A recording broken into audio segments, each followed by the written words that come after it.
ஸ்ரீ ஸ்ரீ பரமஹம்ச யோகானந்தர். இறைவனது கருணையை பாருங்கள். ஒவ்வொரு இரவும் 8 மணி நேரம் நீங்கள் தூங்கும் பொழுது நீங்கள் வலி எதையும், துயரம் எதையும், வங்கியில் உங்களிடம் பணம் இல்லை என்ற எண்ணம் எதையும் அனுபவிப்பதில்லை. எவ்வித தொல்லைகளும் இல்லை. இவ்விதமாக நீங்கள் உங்கள் மனதை விடுவிக்கும் பொழுது நீங்கள் கர்ம வினையிலிருந்து விடுபடுகிறீர்கள் என்பதை அவன் உங்களுக்கு காட்டுகிறான். அநேகர் அவர்களது தொல்லைகளை மறப்பதற்கு மற்ற பொருட்களை உட்கொள்கிறார்கள். ஆனால் அது தீர்வல்ல. அது உங்களை தொல்லைகளை அதிகப்படுத்தவே செய்கின்றன. ஆதலால் உங்களுக்கு பிரச்சனை உள்ள பொழுது நீங்களே உதவி கொள்வதற்கான ஒரு வழி தூங்கி எழுந்து விடுதல். மரணம் ஒரு பரிசு. உறக்கம் இன்பமானது. ஏனெனில் நீங்கள் அந்த நாளின் கவலைகளை மறக்கிறீர்கள். அவ்வாறே மரணம் என்ற ஆழ்ந்த உறக்கமும் கூட அது வரும்பொழுது மிகவும் இன்பமானது. ஆனால் வாழ்க்கை பள்ளியின் உங்களது கடினமான பாடங்களிலிருந்து தப்பியோடுவதற்காக மரணத்தை விரும்பாதீர்கள். அது தவறு. இந்த வாழ்வில் உங்களது சோதனைகள் எதுவாக இருப்பினும் நீங்கள் அவற்றில் துணிவுடன் தேர்ச்சி பெற வேண்டும். இங்கே நீங்கள் வெற்றி பெறும் பொழுது மரணம் ஒரு பரிசாக வருகிறது. அது துயரத்தின் முடிவு. யாரேனும் ஒருவர் பெரும் வேதனையில் இருக்கும் பொழுது எவ்வளவு பயங்கரமானது என மக்கள் எண்ணுகிறார்கள். மேலும் அவர் இறந்துவிட்டால் அவர் போக வேண்டியதாயிற்று என மிக வருந்துகிறார்கள். அவரது நண்பர்களும் அன்பிற்குரியவர்களும் அவரை சூழ்ந்து எவ்வளவு வருந்தத்தக்கது என புலம்புகிறார்கள். ஆனால் அவர்கள் தவறான கருத்தை கொண்டுள்ளார்கள். மரணம் அவருக்கு அனைத்து துயரங்களிலிருந்தும் விடுதலை எனும் பரிசை வழங்கியுள்ளது. அவர்களை விட இறந்தவர் மிகவும் நன்றாக இருக்கிறார். அவர் இனி ஒருபோதும் வலி மற்றும் அசௌகரியம் போன்றவற்றை அனுபவிக்க வேண்டியதில்லை. அவர் மகிழ்ச்சியாக இருக்கிறார். அவர் விடுதலை பெற்று இருக்கிறார். ஆதலால் உங்களுக்குரிய நேரம் வந்து நீங்கள் இறக்கப் போகிறீர்கள் என்று கூறப்படும் பொழுது புன்னகை செய்து பதில் கூறுங்கள். அவ்வளவுதானா? நல்லது. நான் எல்லா வேதனைகளிலிருந்தும் பொறுப்புகளிலிருந்தும் விடுதலை பெற்றிருப்பேன். நான் ஒரு தடவை இறந்து கொண்டிருந்த ஓர் இளைஞனை பற்றிய நான் கண்ட மனக்காட்சியை எழுதியிருந்தேன். அதில் மரணத்தை குறித்த சரியான மனப்பான்மையை இறைவன் எனக்கு காண்பித்து அருளினான். அந்த இளைஞன் படுக்கையில் படுத்து கொண்டிருந்தான். அவன் வாழ்வதற்கு இன்னும் ஒரு நாள் மட்டுமே உள்ளது என மருத்துவர்களால் கூறப்பட்டிருந்தான். அவன் பதிலளித்தான், எனது பேரன்பனை அடைய இன்னும் ஒரே நாள். மரணம் அமரத்துவத்தின் வாயில்களை திறக்கும் பொழுது துன்பமாகிய சிறை கம்பிகளிலிருந்து நான் விடுதலை அடைவேன். எனக்காக அழாதீர்கள். நீங்கள் இந்த தனிமையான கரையின் மேல் இன்னும் வருந்துவதற்கும் துக்கப்படுவதற்கும் பின்தங்கி இருக்கிறீர்கள். நான் தான் உங்களுக்காக இறக்கப்பட வேண்டும். மரணத்தை கண்டு அச்சம் கொள்ள காரணம் இல்லை. நாம் அஞ்சுவது மரண வேதனைக்குத்தான். மரணத்தின் வேதனை மிகச் சொற்பமே. ஆனால் நாம் நமது பழைய ஆடைகளை மாற்றுவது போல் பழுதாகி போன நமது பழைய உடலை மாற்றுவதற்குரிய சக்தியை கடவுள் ஏன் நமக்கு வழங்கவில்லை? இந்த உடல் மூப்படையும் பொழுதோ அல்லது பலவீனம் அடையும் பொழுதோ இறந்துவிட்டு மீண்டும் பிறக்க வேண்டியது இன்றி ஓர் இளமையான உடலில் வெளிவர நீங்கள் விரும்ப மாட்டீர்களா? இதைத்தான் சில யோகியர் செய்கின்றனர். ஒரு முறை இந்தியாவில் மிகவும் வயதான ஒரு யோகி சுடுகாட்டிற்கு வந்தார். ஈம சடங்கு சிதையின் மீது இளைஞன் ஒருவனது உடல் தகனம் செய்யப்படுவதற்காக தயாராக இருந்தது. இந்த வயதான யோகி கூவினார், நிறுத்துங்கள், அந்த உடல் எனக்கு தேவை. அவர் அதை கூறியதும் அந்த யோகியின் ஆன்மாவால் உயிரூட்டப்பட்ட அந்த இளைஞனின் உடல் சிதையிலிருந்து குதித்தவுடன் அந்த மகானின் வயதான உடல் இறந்து விழுந்தது. தனது புதிய தேக வாழ்விடத்தை அணிந்து அந்த யோகி ஓடி விரைவில் கூட்டத்தில் மறைந்தார். திகைப்படைந்த துயருற்று இருந்தவர்கள் அவரது வயதான உடலை தகனம் செய்தனர். வங்காள விரிகுடாவில் உள்ள ஒரு சிறிய தீவில் ஒரு மகான் வசித்து வந்தார். ஒரு நாள் அவர் விறகு குவியல் மீது அமர்ந்திருப்பதை அவரது சீடர்கள் கண்டனர். அவர்களுக்கு அற்புதமான மெய்யுரைகளை அவர் கூறினார். அவர் தமது சொற்பொழிவை முடித்ததும் அவர்கள் வினவினர், நீங்கள் ஏன் விறகின் மீது அமர்ந்திருக்கிறீர்கள்? இந்த உடலை தகனம் செய்கின்ற தொந்தரவை உங்களுக்கு தராமல் இருப்பதற்காகவே அவர் பதில் உரைத்தார். நான் இங்கு நீண்ட காலம் தங்கிவிட்டேன். இப்போது இந்த உடலை விட்டுவிட முடிவு செய்துள்ளேன். அவர் தீக்குச்சியை எடுத்து சிதையை மூட்டி கூறினார், நான் உயிருடன் எரிகிறேன் என்று கருதினால் தயவு செய்து நீங்களே இங்கே வந்து இந்த உடல் இறந்து விட்டதை பாருங்கள். அவர் சுயநினைவுடன் தம் உடலை நீத்தார். பக்தர்கள் விரைந்து சென்று உண்மையாகவே அவரது உடல் உயிரின்றிருப்பதை கண்டனர். லாகிரி மகாஷயர் இதே முறையில் தமது உடலை நீத்தார். தான் செல்ல போவதை தன்னை சுற்றிலும் குழுமியிருந்த பக்தர்கள் கூட்டத்திற்கு அறிவித்தபடியே அவர் தமது விழிகளை மேலே உயர்த்தி உடலை நீத்தார். இவ்வாறுதான் நீங்கள் உடலை ஒரு தற்காலிக குடியிருப்பாக பாவித்து நடத்த வேண்டும் என்று மகான்கள் கூறுகிறார்கள். அதனுடன் பற்றுதல் கொண்டோ அல்லது அதனால் கட்டுப்படுத்தப்பட்டோ இருக்காதீர்கள். இந்த வாழும் உணர்ச்சி பிணத்தின் பின்னேயுள்ள ஒளியின் எல்லையற்ற ஆற்றலை, ஆன்மாவின் அழிவற்ற உணர்வு நிலையை உணர்ந்து கொள்ளுங்கள். மரணத்திற்கு பின்னாலான வாழ்வு எவ்வளவு மகத்தானது! இந்த பழைய எலும்புகளின் ஊட்டையை அதன் அனைத்து தொந்தரவுகளுடனும் இழுத்துச் செல்ல வேண்டிய அவசியம் இனி இல்லை. சூட்சும சொர்க்கத்தில் சுதந்திரமாக உடல் ரீதியான கட்டுப்பாடுகளால் தடுக்கப்படாமல் இருப்பீர்கள். சூட்சும உலகம் மேகங்களில் எங்கோ ஓரிடத்தில் தனித்து இல்லை.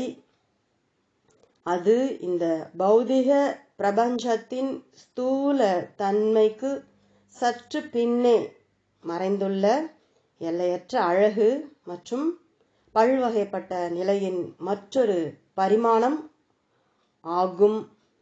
எனது உட்பக்க உணர்வு நிலையில் நான் எல்லா நேரமும் அந்த சூட்சும உலகிலேயே இருப்பதால் எனக்கு தெரியும். ஒப்பிடுகையில் இந்த உலகம் ஒரு பைத்தியக்கார விடுதி.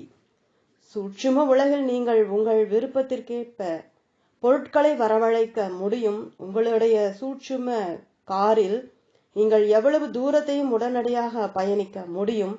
நீங்கள் பூக்களை விரும்பினால் அவற்றை வெறுமனே விரும்பி தீர்மானிப்பதாலேயே உடனே அவை அங்கிருக்கும். அவை உங்களுக்கு இனிமேலும் தேவைப்படவில்லை எனில் அந்த சிந்தனையை விளக்கினால் அவை மறைந்துவிடும். நீங்கள் கனவுகளில் இவற்றை ஆழ்மன உணர்வு நிலையில் செய்கிறீர்கள். நீங்கள் அவற்றை இந்த ஸ்தூல உலகில் கூட செய்ய முடியும். ஆனால் இறைவனை போன்றே நீங்களும் படைப்பதற்காக மிகவும் அதிகமான மன ஆற்றலை மேம்படுத்தி கொள்ள வேண்டும். தாம் நிகழ்த்திய அதிசயங்களில் இயேசு தம்மால் அதை செய்ய முடியும் என்பதை மெய்ப்பித்து காட்டினார்.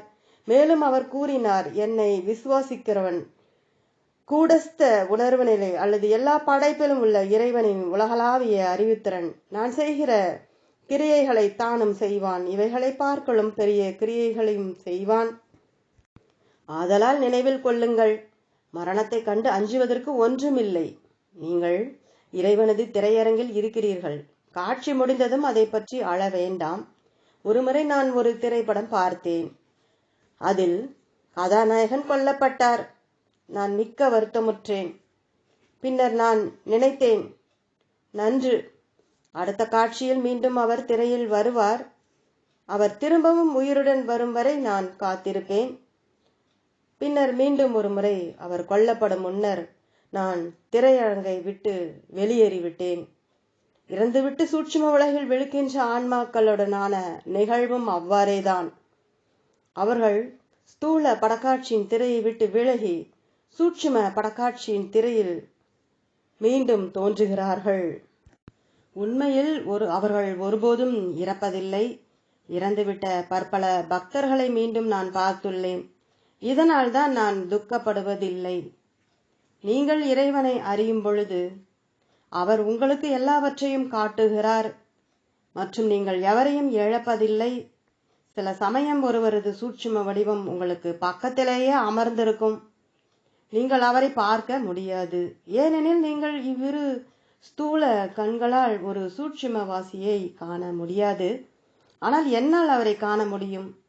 ஆன்மாக்களை அவர்களுடைய சூட்சும வடிவங்களில் காண்பதற்கு ஆன்மீக கண்ணாகிய மூன்றாவது கண்ணின் எக்ஸ்ரே பார்வை உங்களுக்கு தேவை. நீங்கள் அந்த ஆன்மீக கண்ணை மேம்படுத்த வேண்டும். நீங்கள் இங்கே பூமியில் ஒரு கனவில் வாழ்ந்து கொண்டிருக்கிறீர்கள். இது இறைவனுடைய உலகம். நீங்கள் இறைவனுடன் ஒன்றாகும் பொழுதுதான் அது உங்களுடையதாகும். தனது முதலாளியின் வீட்டில் வசித்துக் கொண்டு குழந்தைகளை கவனித்துக் கொள்ளுகின்ற ஒரு பணிப்பெண் போன்று இருங்கள். அவள் நினைக்கிறாள், இது என்னுடைய வீடு, இது என்னுடைய குடும்பம். ஆனால் உள்ளூர் அவள் அறிவாள் அது அவ்வாறல்ல என்பதை. ஏனெனில் அவளது உண்மையான குடும்பம் மற்றொரு நகரில் உள்ளது. இந்த உலகில் நீங்கள் நிறைவேற்ற வேண்டிய கடமைகள் உங்களுக்கு உள்ளன. ஆனால் அது உங்களுடைய நிரந்தர வீடு இல்லை. இறந்த பின் நீங்கள் ஒரு அமெரிக்கராகவோ அல்லது ஒரு இந்தியராகவோ அல்லது ஒரு ஆங்கிலேயராகவோ இனி இருப்பதில்லை. இறைவா, இது உனது உலகம். நான் இதனுடன் பற்று கொண்டிருக்கவில்லை. நான் இந்த உடலுடனோ அல்லது என்னுடைய மற்ற பிறவிகளுடனோ பற்று கொண்டிருக்க விரும்பவில்லை. நான் முதலில் உன்னையும் இங்கு ஏன் நான் அனுப்பப்பட்டுள்ளேன் என்பதையும் அறிய விரும்புகிறேன். மேலும் இப்பொழுதே நான் கர்மவினையிலிருந்து விடுபட விரும்புகிறேன். உன்னுடைய சாயலில் படைக்கப்பட்டுள்ளதால் நான் இந்த உலகத்தாலோ அல்லது இந்த தேகத்தாலோ பாதிக்கப்படவில்லை.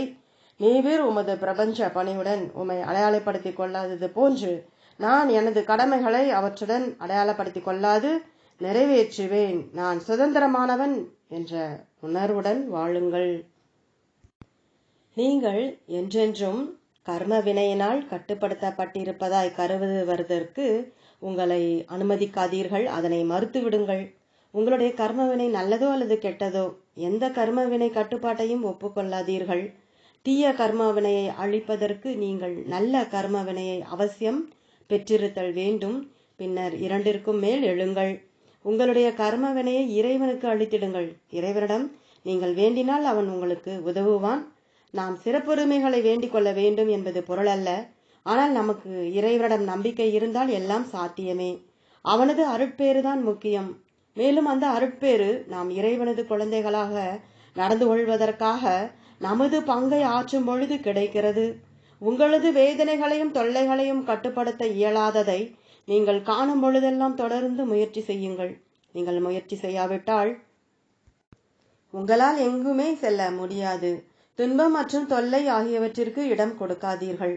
ஒவ்வொரு முறையும் ஏதேனும் ஒன்று உங்களை வீழ்த்தும் பொழுது மீண்டும் எழுந்து கூறுங்கள், இப்பொழுது நான் நன்றாக இருக்கிறேன். நீங்கள் உங்களால் அதனை செய்ய இயலாது என்பதை ஒப்புக்கொண்ட நிமிடமே அது முடிந்து விடுகிறது. நீங்கள் கர்ம வினையால் கட்டுப்பட்டு இருக்கிறீர்கள் என்று நீங்கள் உங்களுக்கு நீங்களே தீர்ப்பு வழங்கி விடுகிறீர்கள். நீங்கள் தான் நீதிபதி. உங்களுடைய தொல்லைகள் என்ன என்பது ஒரு பொருட்டல்ல. நான் நன்றாக இருக்கிறேன் என நீங்கள் கூறினால் நீங்கள் வெற்றி கொள்ள முடியும். ஆனால் என்னால் அதனை செய்ய இயலாது என கூறினால் உங்கள் கர்மவினையின் சிறை கம்பிகளுக்கு பின் நீங்கள் சிறைப்பட்டிருப்பீர்கள். நீங்கள் ஒரு தவற்றை கண்டுணர்ந்து அதனை திரும்பவும் செய்வதில்லை என தீர்மானமாக முடிவு செய்தால் அதன் பின்னர் நீங்கள் வீழ்ந்தாலும் அந்த வீழ்ச்சி நீங்கள் ஒருபோதும் முயற்சி செய்யாதிருந்ததை காட்டிலும் மிக குறைவாக இருக்கும். காலப்போக்கில் உங்களுக்கு நீங்களே அதிபதி என்பதை காண்பீர்கள். மற்றும் இறைவனை போன்றே நீங்களும் கர்ம வினையிலிருந்து விடுபட்டிருப்பீர்கள். ஏன் மீண்டும் மீண்டும் நிகழும் இறப்புகளாலும் மறுபிறப்புகளாலும் மாறுவதற்கு கட்டாயப்படுத்தப்பட வேண்டும்? ஏன் இப்பொழுதே மாறக்கூடாது? உங்களுடைய மாறும் மனநிலைகள் தவறானவை என தெரிகின்ற பொழுது ஏன் அவற்றை ஒழிக்க கூடாது? உங்களை கோபத்திலிருந்து ஏன் விடுவித்துக் கொள்ளக்கூடாது? யாரோ ஒருவர் புண்பட்டுள்ள உங்கள் அகந்தையின் மீது உப்பிடுவது போல அதிகம் கிளறும் போது நீங்கள் கோபமடைகிறீர்கள். நீங்கள் அமைதியாக இருந்தால் நீங்கள் மிகவும் நல்ல மற்றும் மகிழ்ச்சியான நபராக இருப்பீர்கள். மற்றவர்கள் உங்களை அறையட்டும் அல்லது உங்களை வெறுக்கட்டும், ஆனால் பதிலுக்கு ஒருபோதும் கோபத்தை காட்டாதீர்கள். அதன் பின்னர் உங்களை உள்ளூர ஒருவராலும் தொட முடியாது என்பதை காண்பீர்கள். யாரேனும் ஒருவர் உங்களது குறைகளை சுட்டிக்காட்டும் பொழுதெல்லாம் அமைதியாக உங்களை திருத்திக் கொள்ளுங்கள். அதுதான் தன்னை வெல்வதற்கான வழி. அப்படித்தான் எனது குரு ஸ்ரீ யுக்தேஸ்வரர் ஒரு சிறு குழந்தையை போன்று இருந்தார். ஒருவரையும் வெறுக்காதீர்கள். விருப்பு அல்லது வெறுப்பு கொண்டிருக்க வேண்டாம். பந்த பாசங்கள் கொண்டிருக்க வேண்டாம். ஒரு குழந்தை ஒரு பொம்மையுடன் விளையாடுகிறது. ஆனால் அதை உடைத்து விட்டால் விரைவில் அக்குழந்தை அதை மறந்து விடுகிறது. நீங்கள் ஏதேனும் ஒன்றின் மீது சொந்தம் கொண்டாடும் பற்று வைத்திருந்தால் நீங்கள் துன்பப்படுவீர்கள். தீமையின் தூண்டுதல்கள் உங்கள் சொந்த மனநாட்டங்களில் நாள் மட்டுமே வருவதில்லை. ஆனால் சில நேரங்களில் இறைவனது சோதனைகளாகவும் இருக்கலாம். அவரிடம் பிரார்த்தனை செய்யுங்கள். இறைவா, நற்பண்பு என்றால் என்னவென்று நான் அறிவேன், ஆனால் அதனை நான் கடைபிடிப்பதாக தெரியவில்லை. தீயொழுக்கம் என்றால் என்னவென்று நான் அறிவேன், ஆனால் அதிலிருந்து விலகி இருக்க என்னால் இயலவில்லை. எனது எல்லா புலன்களையும் படைத்தவனே, நீ என்னை வழி நடத்துவாயாக. நல்லவை தீயவை ஆகிய இரண்டையும் நீயே படைத்துள்ளாய். இருப்பினும் நீ சுதந்திரமானவன். நான் உனது சாயலில் படைக்கப்பட்டுள்ளேன். நான் நல்லவற்றினாலும் தீயவற்றினாலும் சூழப்பட்டு இருக்கிறேன். ஆனால் உமது குழந்தையாய் இருப்பதால் நான் சுதந்திரமானவன். இறைவனது நியாயம் என்னவெனில், அவன் நமக்கு பகுத்தறிவு எனும் பட்டயத்தை வழங்கியுள்ளான். அதனை நாம் இந்த மாயை உலகிலிருந்து நம்மை விடுவித்துக் கொள்வதற்கு பயன்படுத்திக் கொள்ள முடியும். ஆனால் நீங்கள் தீய செயலுக்கு பதிலாக நற்செயலுக்கு முன்னுரிமை கொடுத்து தேர்ந்தெடுப்பதற்கும் மனதால் தொல்லைகளுக்கு அப்பாற்பட்டு இருப்பதற்கும் இறைவன் கொடுத்த அந்த பகுத்தறிவை பயன்படுத்த வேண்டும். எவரும் உங்கள் துயரங்களோ அல்லது தொல்லைகளோ உங்களது கர்மவினை என சொல்ல விடாதீர்கள். உங்களுக்கு கர்மவினை இல்லை. ஆதிசங்கரர் கூறினார், நான் பரம்பொருளுடன் ஒன்றுபட்டுள்ளேன், நான் அவனே. இந்த உண்மையை நீங்கள் உணர்ந்தால் நீங்கள் ஒரு தேவன். ஆனால் நீங்கள் மனதால் நான் ஒரு தேவன் என சங்கல்பித்துக் கொண்டு உங்கள் மனதின் பின்னணியில் நான் அழியும் மனிதன் என தோன்றுகிறது என எண்ணிக்கொண்டிருந்தால் நீங்கள் அழியும் ஒரு மனிதன்தான். நீங்கள் ஒரு தேவன் என்பதை அறிந்தால் நீங்கள் விடுதலை பெற்றவர். நீங்கள் கர்ம வினைக்கு மேல் எழுவதற்கு விரும்பினால் இந்த 3 உண்மைகளை உணர்வதற்கு முயலுங்கள். 1. மனம் வலிமையாகவும் இதயம் தூய்மையாகவும் இருக்கும் பொழுது நீங்கள் விடுபட்டிருக்கிறீர்கள்.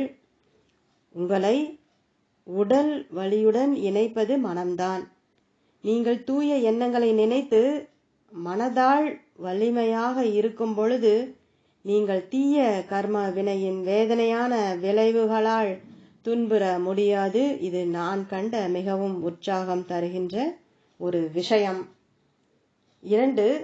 ஆழ் உணர்வு நிலை உறக்கத்தில் நீங்கள் விடுபட்டிருக்கிறீர்கள். 3. நீங்கள் இறைவனுடன் ஐக்கியமாகி ஆனந்த பரவசத்தில் இருக்கும் பொழுது உங்களுக்கு கர்மவினையே கிடையாது.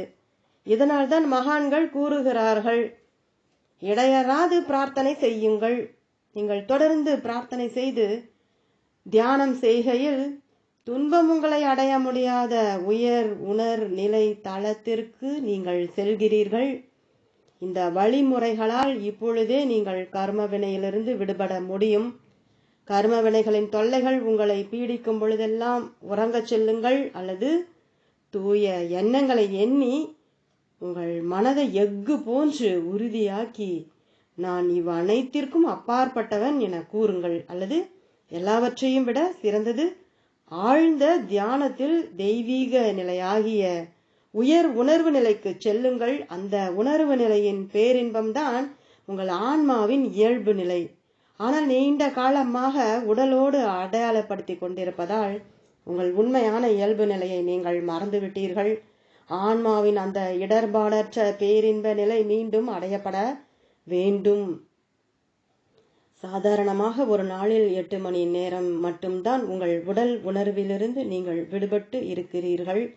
மற்ற 16 மணி நேரம் உடல் உணர்வுக்கு கட்டுண்டிருப்பதன் வாயிலாக உங்களையே நீங்கள் துயரத்தை ஆழ்த்தி கொள்கிறீர்கள். உங்கள் மனதை மகிழ்ச்சியாக வைத்திருப்பதன் மூலம் தொல்லைகளை நினைக்காது இருப்பதன் மூலம் நீங்கள் மிக குறைவாகவே துன்புறுவீர்கள். ஆனால் நீங்கள் பரவசத்தில் நீடித்திருக்க முடியுமானால் 24 மணி நேரமும் கர்ம வினையிலிருந்து நீங்கள் விடுபட்டிருப்பதை காண்பீர்கள். ஆகையால் அன்புக்குரியவர்களே, இவ்வுலகத்திலிருந்து விலகிச் செல்லுங்கள். இமயமலையில் உள்ள ஒரு குகைக்கு பறப்பதால் அல்ல, ஆனால் உங்கள் உடல் மற்றும் இவ்வுலகிலிருந்து விடுபட்டுள்ள உங்களுடைய மனதின் குகைக்கு செல்வதன் மூலம், தியான பயிற்சி மூலம் நீங்கள் நிச்சயமாக ஆன்மீக பாதையில் வெற்றி அடைவீர்கள். அது எனது சொந்த அனுபவம். தியானத்தால், அதன் ஆற்றலால் கர்ம வினையின் சிறை கம்பிகள் துண்டித்து விடுகிறது. கிழக்கிலோ அல்லது மேற்கிலோ இது போன்ற ஓர் உயர்ந்த உத்தியை நான் ஒருபோதும் கண்டதில்லை. தியானம் செய்து ஒரு சில வருடங்களுக்கு பிறகு உங்களுக்குள் பலன்களை காணுங்கள். உங்களுக்கு சிறிது கால அவகாசம் கொடுங்கள். உடனடியாக பலனை எதிர்பார்க்காதீர்கள். உடல் நலத்தையோ அல்லது செல்வத்தையோ ஓரிரவில் நீங்கள் ஈட்ட முடியாது. சிறிது கால அவகாசம் கொடுக்க வேண்டும். ஒரு பழக்கத்தை உருவாக்க 8 ஆண்டுகள் தேவைப்படுகிறது. நீங்கள் 8 ஆண்டுகள் தியானம் செய்து இந்த தியான பயிற்சியால் தன்னை வெல்வதற்கான பாதையில் உங்களை காண்பீர்கள்.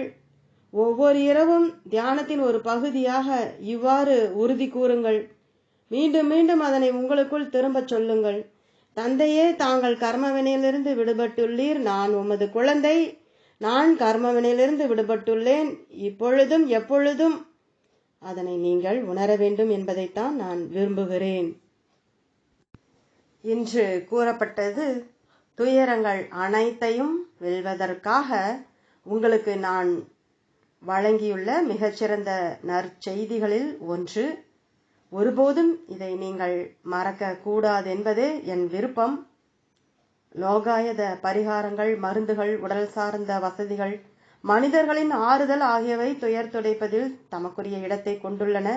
ஆனால் மிக பெரிய பரிகாரம் தியான பயிற்சி செய்தலும் நீங்கள் இறைவனுடன் ஒன்றுபட்டுள்ளீர்கள் என்று சங்கல்பித்துக் கொள்ளுதலும் ஆகும். ஒவ்வொரு பிரச்சனைக்கும், வேதனைக்கும், இழப்பிற்கும் நலம் தருவது இதுவே.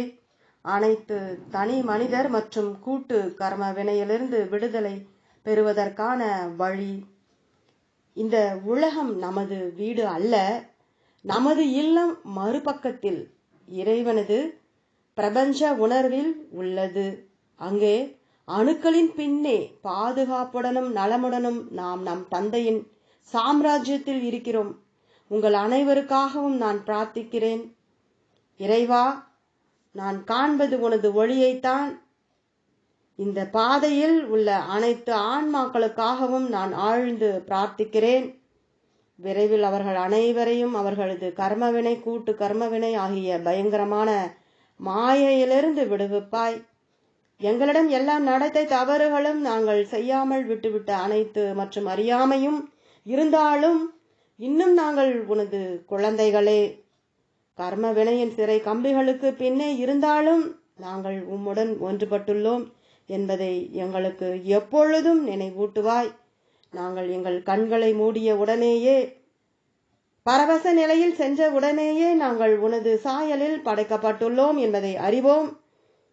நாங்கள் விடுதலை பெற்றவர்கள். ஓ இறைவா, உனது அன்பு திணற செய்கிறது. நாங்கள் உனக்கு தலை வணங்குகிறோம். உறுதிமொழி. தெய்வ தந்தையே, நான் பகுத்தாராய்வேன், நான் தீர்மானிப்பேன், நான் செயலாற்றுவேன். ஆனால் நான் ஆற்ற வேண்டிய சரியான செயலுக்கான என் பகுத்தறிவு, தீர்மானம் மற்றும் செயல் ஆகியவற்றை நீ வழி நடத்துவாயாக. பிரார்த்தனை. என்னுடன் பிரார்த்தனை செய்யுங்கள். தெய்வ தந்தையே, நான் உனது சர்வ வியாபக ராஜ்யத்தினுள் நுழைய முடிவதற்காக எனது ஆன்மீக கண்ணை திறக்கவும். எந்தையே, என்னை இந்த துன்பமான அழியும் உலகில் விட்டுவிடாதீர். என்னை இருளிலிருந்து ஒழிக்கும், மரணத்திலிருந்து அமரத்துவத்திற்கும், அறியாமையிலிருந்து முடிவற்ற ஞானத்திற்கும், துன்பத்திலிருந்து நிரந்தர இன்பத்திற்கும் இட்டுச் செல்.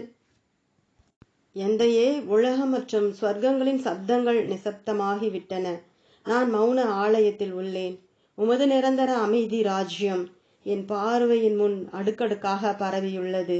இருளுக்கு பின் நெடுங்காலமாக மறைக்கப்பட்டிருந்த இந்த எல்லையற்ற ராஜ்யம் எனக்குள் வெளிப்பட்டு நிலைத்திருக்கட்டும். அமைதி என் உடலை நிரப்புகிறது. அமைதி என் இதயத்தை நிரப்பி என் அன்பினில் உரைகின்றது.